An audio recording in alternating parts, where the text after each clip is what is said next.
Coffee is for leaders. We were putting them without a business plan. This is 2011, 2012, 2013. No business plan. This is 2 or 3 years before Netflix put House of Cards on. And we were making these shows for $1 million, $2 million. And, we released one on AOL, on Yahoo, on Facebook.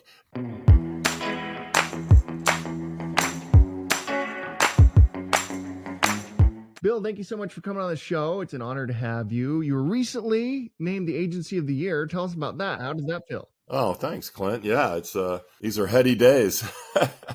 Our PR firms, we are blessed to have 4 PR firms within our family, each specializing in a different section of or industry. Movies and TV for 42 West, or music for Shorefire, or celebrity chef, hospitality, and consumer products for The Door, and Impact PR for L Communications. And as a group, they were just named the most powerful PR firm in the country by the Observer, the list we most follow. So it's a real treat for us. That just happened about 10 days ago, and has certainly led to a lot of incoming calls, which we're very thankful for. Good for you. Congratulations. Well deserved as well. Tell us about Dolphin Entertainment, how you became the CEO, how you came to found it. Like, give us the story. Well, I guess it starts with being a failed attorney. I graduated law school, and I always wanted to be a lawyer, Clint, and it's what I answered in kindergarten, is what you want to be when you grow up. And I went off to law school, and then 8 months later said, boy, I made a big mistake. I don't think I'm a very good attorney. But my school taught entertainment law when I was there, and it gave me the bug for the entertainment business, even though I'm a kid from Miami with absolutely zero connections to the entertainment business. And I was lucky enough to start Dolphin out of I would say a second bedroom, but I think it was my bedroom, and in 1996. And here we are 29 years later. So, and we started as the idea in 1996. Like, what were you hoping to accomplish? Yeah, it was to be a production company, and that's what we were and are. First and foremost, I'd say. But for those first 20 years of Dolphin, we built hopefully a pretty well-known and respected independent production company for television at first. We're most known for a very long partnership with Nickelodeon and family content. We were lucky to have a couple of #1 series on the air, and we launched a TV movie division with them to produce and sell internationally on these shows and movies. And then really what a big turning point for us, there would be 2 probably. We were early in digital content. I remember when the dad sold YouTube to Google because we had the kid shows, and the first consumers of content online were kids, obviously. So we were using platforms like YouTube or early Facebook to promote our kid shows. And then secondly, we got into feature films to expand our brand, our YA family content brand. We made a couple of movies in 2014, 2015. And so in 2016, we had the idea of, at the 20-year mark of our company, maybe we could grow by acquiring these marketing agencies that we learned what they do because we were promoting these movies.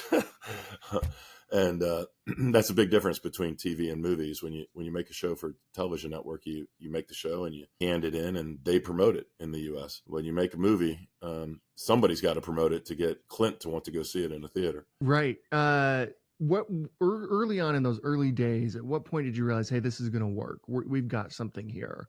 What was kind of like the first big accomplishment or big win? Yeah, and I am definitely living proof. I heard once, half of all startups fail in the first year, and half of those that make it fail in the second year. But if you can make it to year 3, you got pretty much an even chance with any other year. I was living month to month, as a 26-year-old kid, that first year for sure. I was ramping up a consulting business before I could produce on my own. And but if ever there was a time of life to do it, I guess that was it. And when I got my first production on my own, if we look back at it today, I'm not sure it should have meant as much as it did to me, but it allowed me to put, I think I got as high as $200,000 in the bank. And I thought, I made it. I have enough. I have more money than I certainly knew what to do with at 28 or 29, and I could actually afford to hire somebody. Heaven forbid,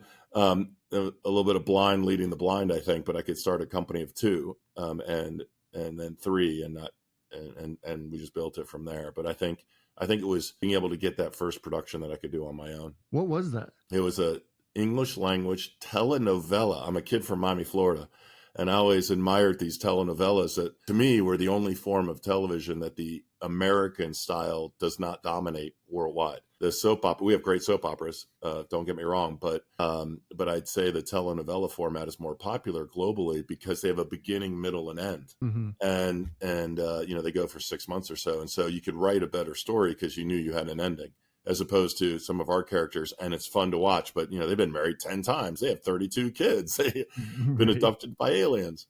You got to come up with something new every time. So when I got a telenovela, it served two purposes. It gave me a contract to make a production that would take 1.5 years, so it was good money. And then secondly, it allowed me to learn production. I didn't go to film school, and so to be in charge of something that's what's a gaffer? I don't know, and Right. and how do you edit a TV show? Certainly I didn't know that either. So it was really, we did two back to back. Took 3 years of my life to make about 260 hours of television. And when I came out, I was lucky enough to really understand how to make TV shows. That's incredible. What have you made of, like, I 96, you're probably still, movies are king, right? Like movies are like the pinnacle.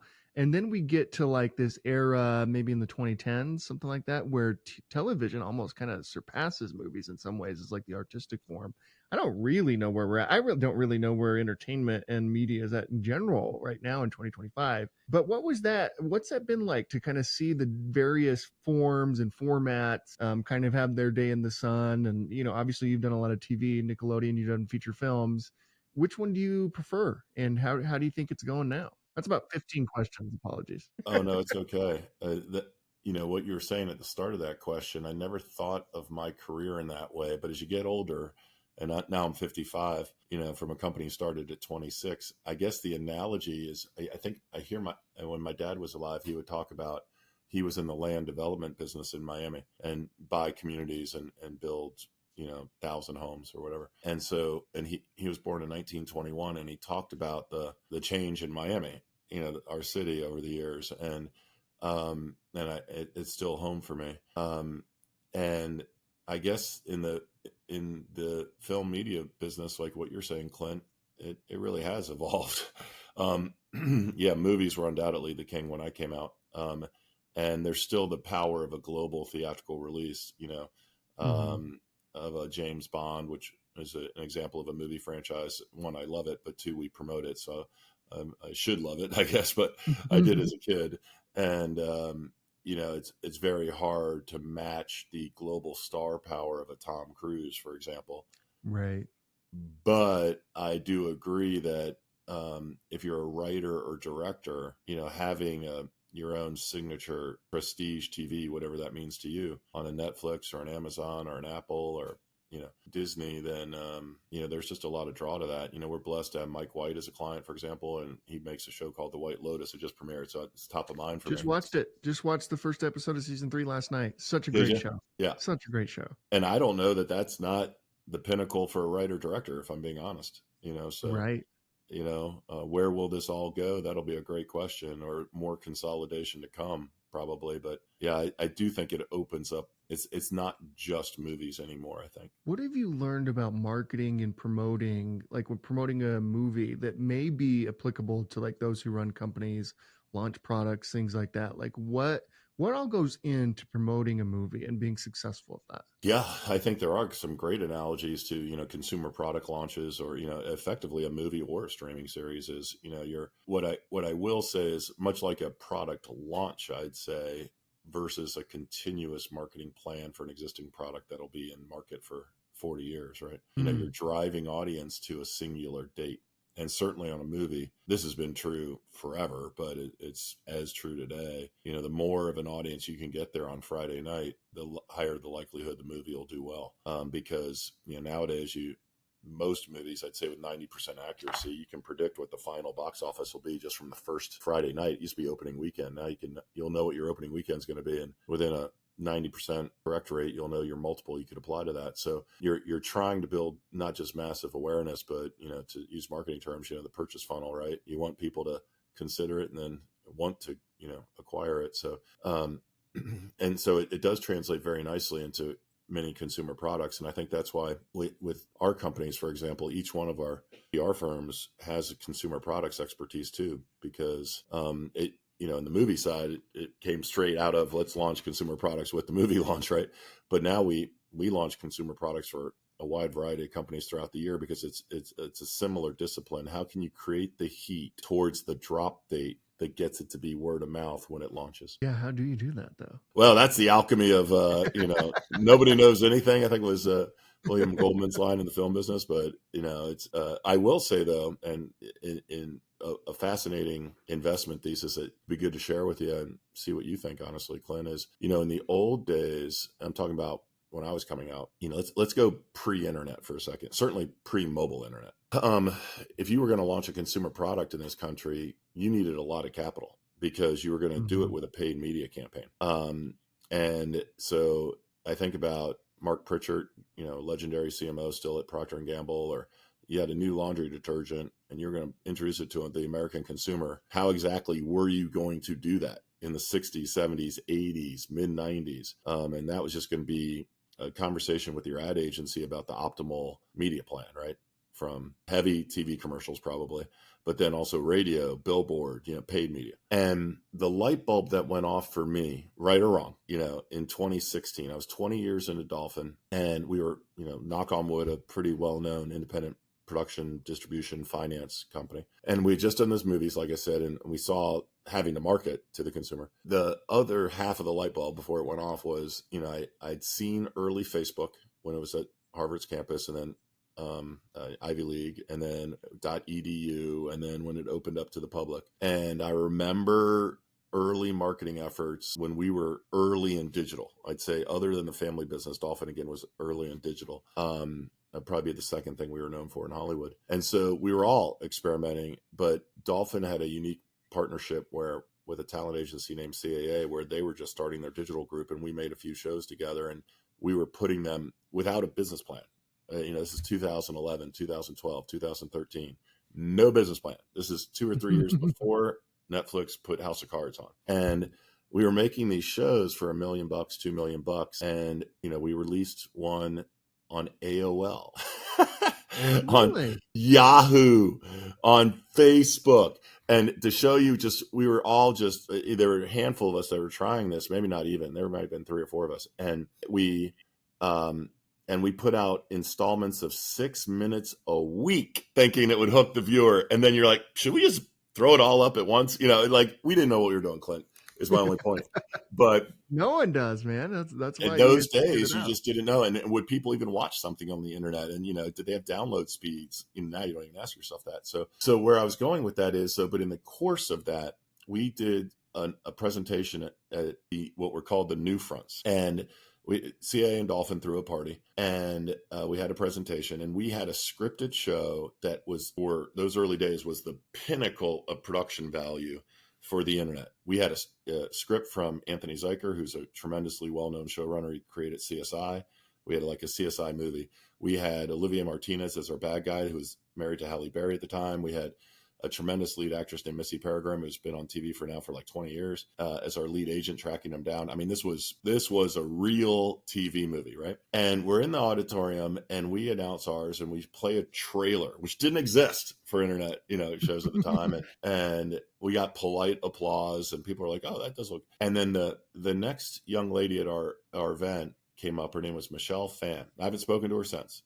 I give her a ton of credit. She was a young makeup artist, an OG YouTube influencer who had makeup tutorials, and she's done very well. Now she must be in her early to mid 30s, I'm guessing. And the place erupted. And when we went to the Streamy Awards, where we were blessed to win that year, and the place erupted for a young lady who had her cat playing on the piano. And it hit me in 2011, 2012, 2013 that what at the time were almost denigrated as mommy bloggers and that these individuals were building followings at the time in the hundreds of thousands, some were getting into the millions of followers, of course, today, and that as I swing it all the way around, it was a light bulb, because when 2016 hit, my company at the heart of it was used to financing projects, right?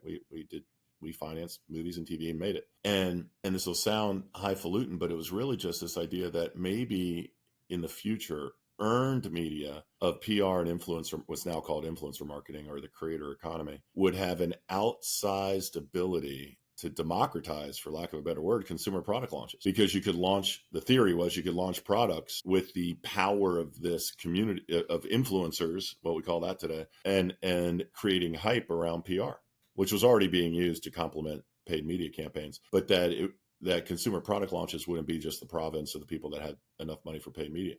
I would say that's certainly proven true.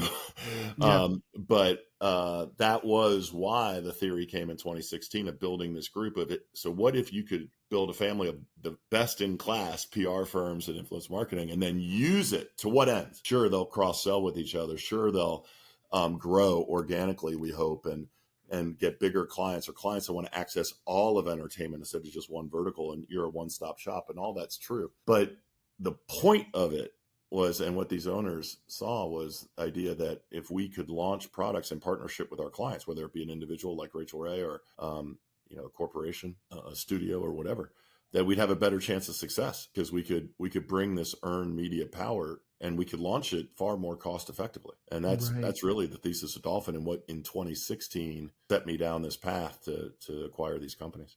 In the consumer product space, I guess the corollary there would be Kickstarter, although I think even films have been launched on Kickstarter. And do you know, actually, I'm from Utah, live in Utah.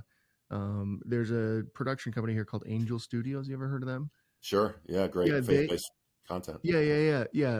And I don't really know what they create, but I know that their model is really interesting, because they are doing kind of like that crowdfunding thing, and people are investing in their movies online. It's really fascinating. Like, all the various ways you can do this now is really fascinating. Oh yeah. And we've never done something like that. We've never crowdsourced, but to your point though, Clint, others have very successfully. And what they're trading off of really is the credibility of their quote influencer. In this case, Dallas Jenkins with The Chosen, or others that, other successful product like that. And then people are fans of either their shows or their creators and want to support it. In our case, we were looking at things, probably a hybrid right in the middle. We use either our own capital or do traditional investment vehicles or partnerships with companies to have the capital to launch a product, but we're doing it behind the power of our ability to promote and bring specific influencers in that. I'll give you a great example. We did not do this deal, but you'll see how we tie in at the end. In the consumer product space, in skincare, a woman named Susan Yara, she literally did exactly what we're talking about. She was an OG makeup influencer, much like Michelle Phan. She's probably 40 today. I mean, God bless her. About 4 years ago, COVID had hit. It was the summer of COVID. And she said, I think I'd like to, this is my swing. I'm going to launch a product, because she'd had mixed makeup, again, her YouTube channel for maybe 8 years. And she was well respected. She understood beauty from a more than just a apply the makeup perspective. She understood the industry. She launched a product in partnership with an incubator.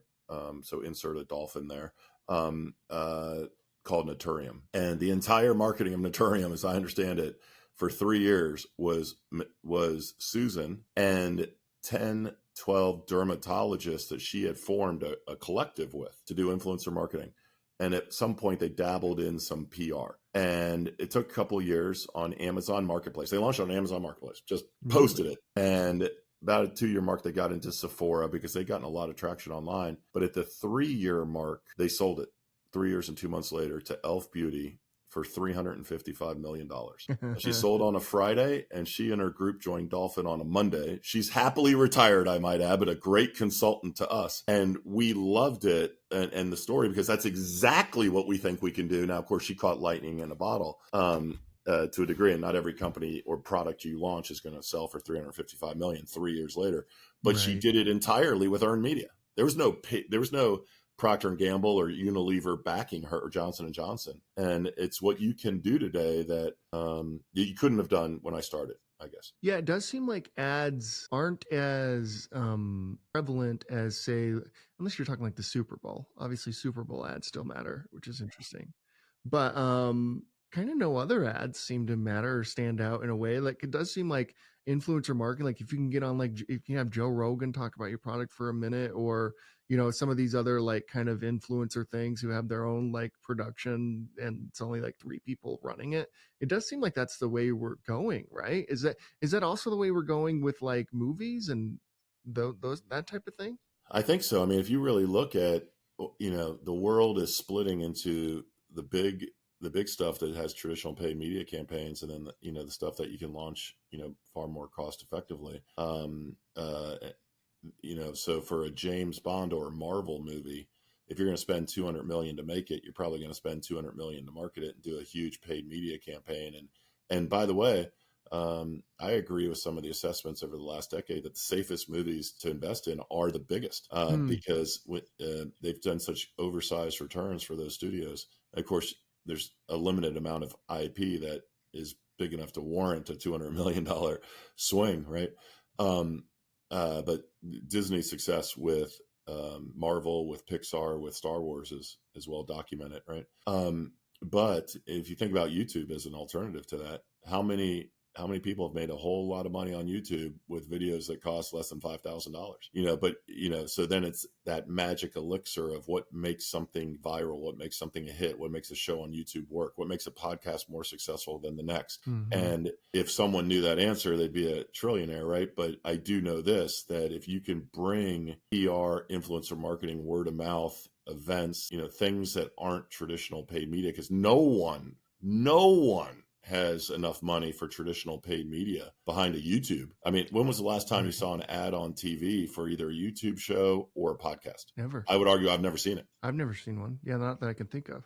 But we could name Joe Rogan as a great example. Alex Cooper is another example. You can name people that make tens of millions of dollars a year, hundreds of millions of dollars a year. So they build a following and then they monetize it, right? Now, if you're going to launch a new consumer product in certain categories where entertainment influences success. So let's say a liquor is well known, or a beauty brand, or how many each generation has their own, or products where influencer marketing is far more influential than paid media. And cosmetics, ask any person buying cosmetics under the age of 40 led them to that purchase, and you're going to hear 2/3 of the time influencer and less than 1/3 of the time paid media. So there are certain categories where when you want to launch a consumer product, or there's or content, if you can, a documentary, a podcast, a TV show, or a movie, if you can promote it using PR and influencer marketing, and again, experiential marketing events too, you just have a better chance of success. And that's the entire core investment thesis of putting a group together like what we did. How is AI changing all of this now?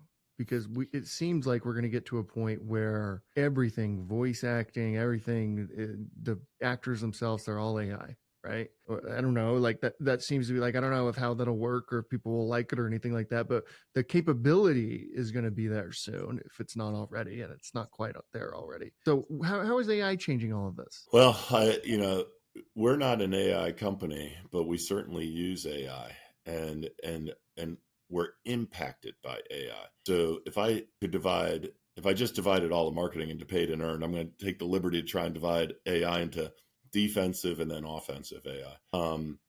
And one of the things, AI has the risk of damage, right?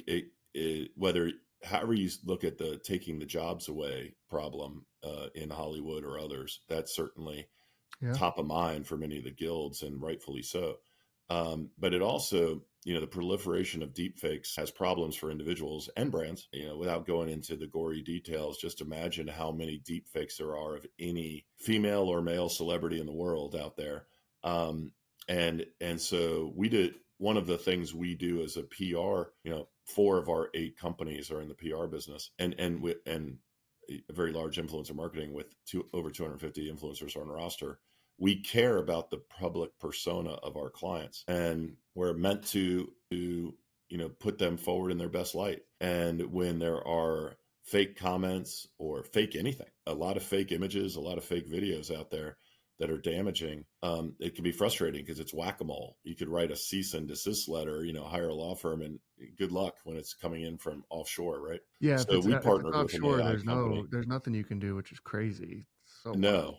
No, and presumably it's only going to get worse. So day by day, month by month. I mean, imagine where we were 3 years ago, 2 years ago, 1 year ago today, right? So we did partner with an AI company called Lodi AI, because we're blessed to have a roster of leading celebrities, leading influencers. And so we were on the search for and picked an AI company that was at the forefront. They certainly got other great partnerships, but we created a strategic partnership with them where we offered to promote them, and they offered to do sweeps for our clients that want to participate, and using AI, identify all the images, videos, and statements out there and mass send using AI cease and desist letters, and funnel them into the watchdogs and the government agencies that are doing it. And all of a sudden you go from, whatever you think you could do as an output manually to turning AI on AI. And all of a sudden you've got thousands and thousands of those going out a day. And it seems to be making a strong difference for our clients. And by the way, the same thing's going to reach into brands too, and not just individuals. So that's what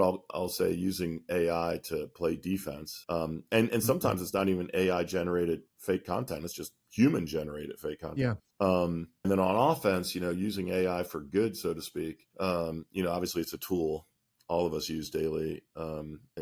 In many of us, I shouldn't say all of us, use daily in our job. But you want a first draft of a press release, it saves you half an hour, 45 minutes, or that's right. Yeah. And then before you edit it and whatnot, or if you want to thought start different headlines that'll grab the attention of a magazine editor before you send out the breaking news.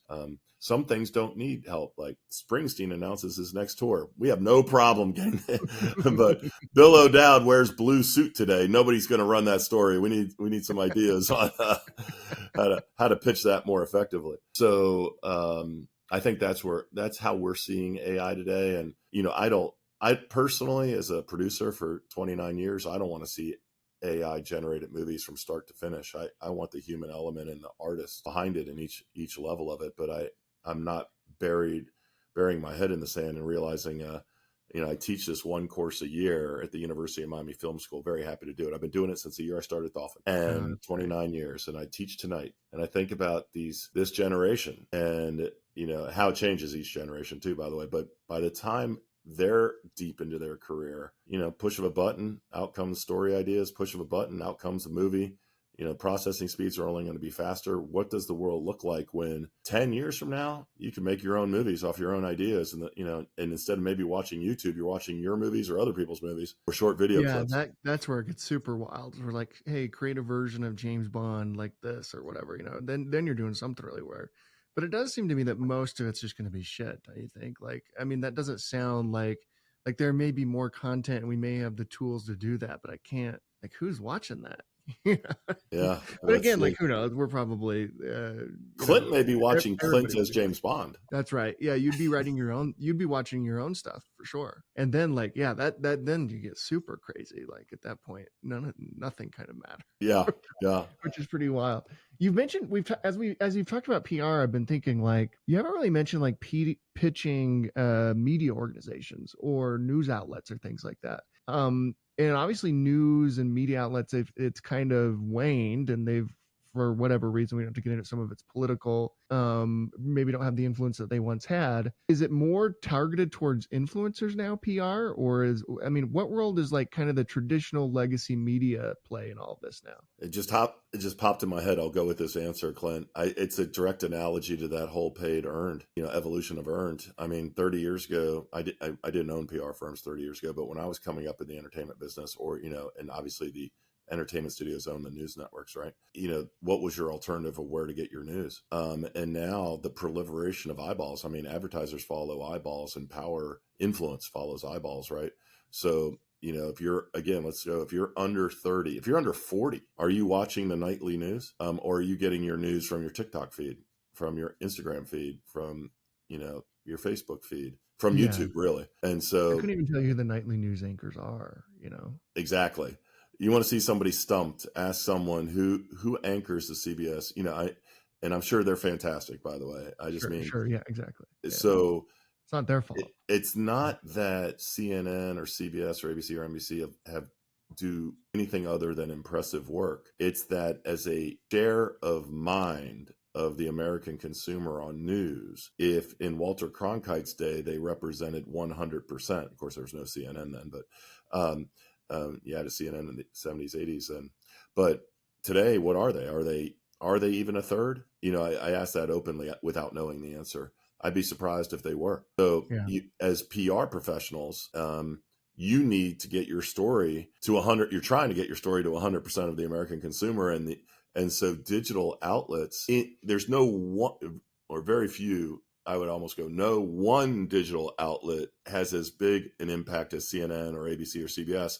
But when you factor in, our lists of 1,000 digital outlets, and podcasts and YouTube channels and et cetera, then They become way bigger, right? Like yeah, it's not even, the independent ecosystem when combined together it's just is bigger enormous. than the traditional, Yeah. 100%. And do you remember in our lifetimes when cable viewership passed network, and now you've got streaming Yeah. viewership passes cable? I remember when I started, cable was the laughing stock, or people said, oh man, I never want to make a TV movie for Lifetime. HBO, nobody will see it.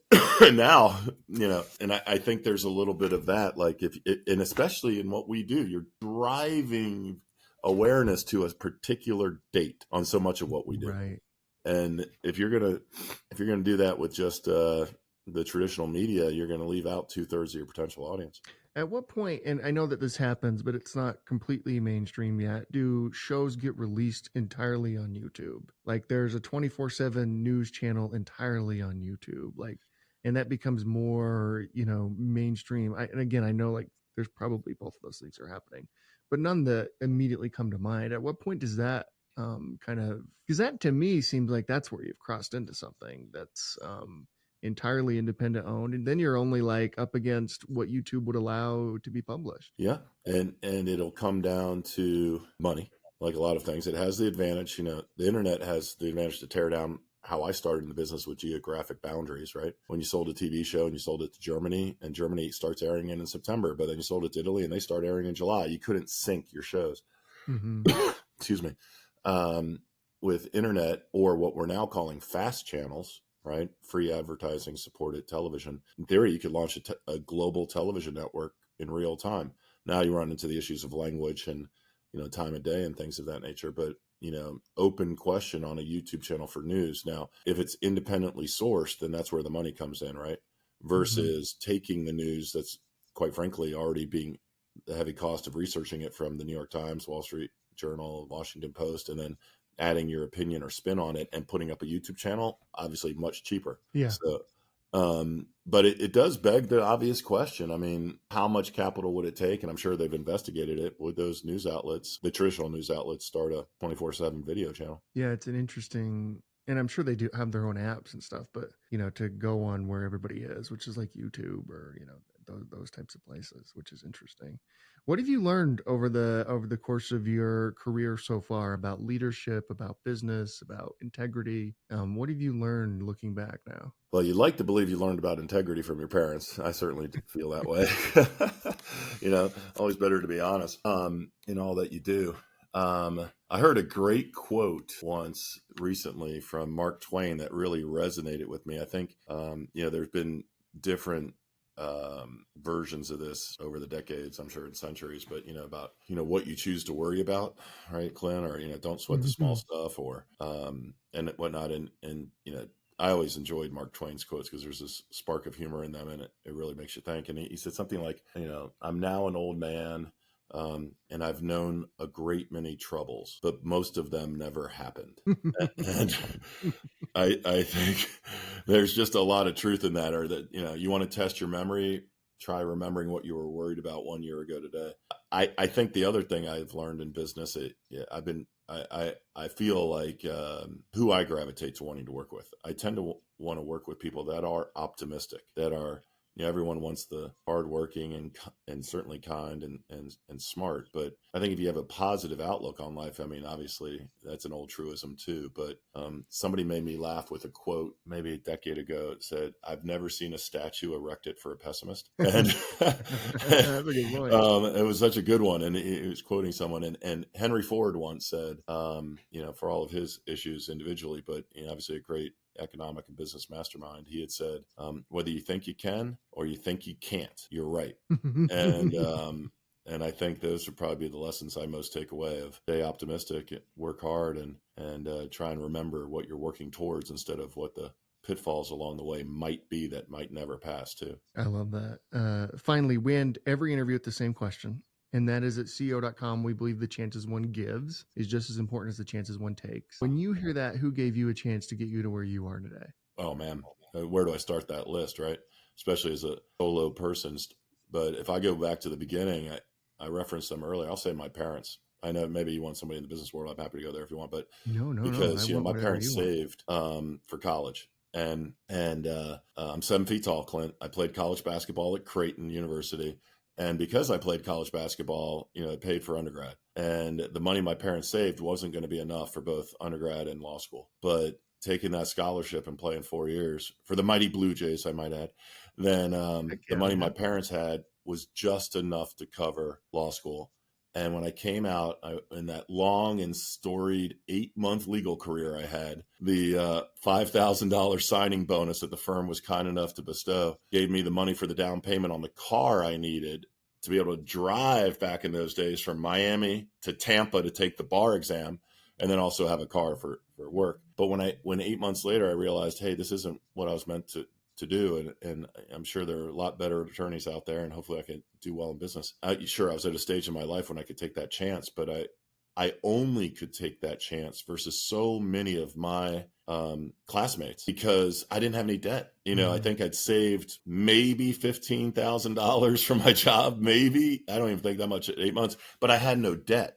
And so when I talk to, we're a company of 270 today, and we've probably got over 100, over maybe even half that are under 30 years old. And I talk about saving their money, please put your money into our 401k program. I think about, financial literacy, and I'm very, very, very grateful because I had a classmate who's from Utah, great guy. We've lost touch, but he came into law school and married, and he had a couple of kids, and he had a couple more. And I know he took a starter job he may have been happy with. I don't want to, but it was a job none of us thought he would necessarily gravitate towards.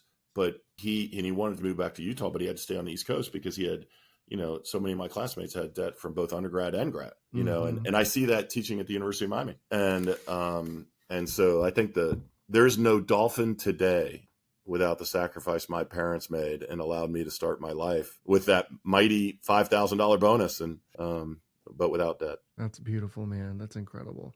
Bill, thank you so much for coming on. Man, what a career you've had so far. You're working on some incredible things here in the future. Thank you. What an honor. Seriously, we got to have you back. Oh, I hope I get invited back, Clint. This is really fun. And I loved your questions there at the end. Holy cow. No one's ever asked me those before. So thank you. And thank you for the time. I very much appreciate it. Likewise. Thanks, Bill. Appreciate it, man.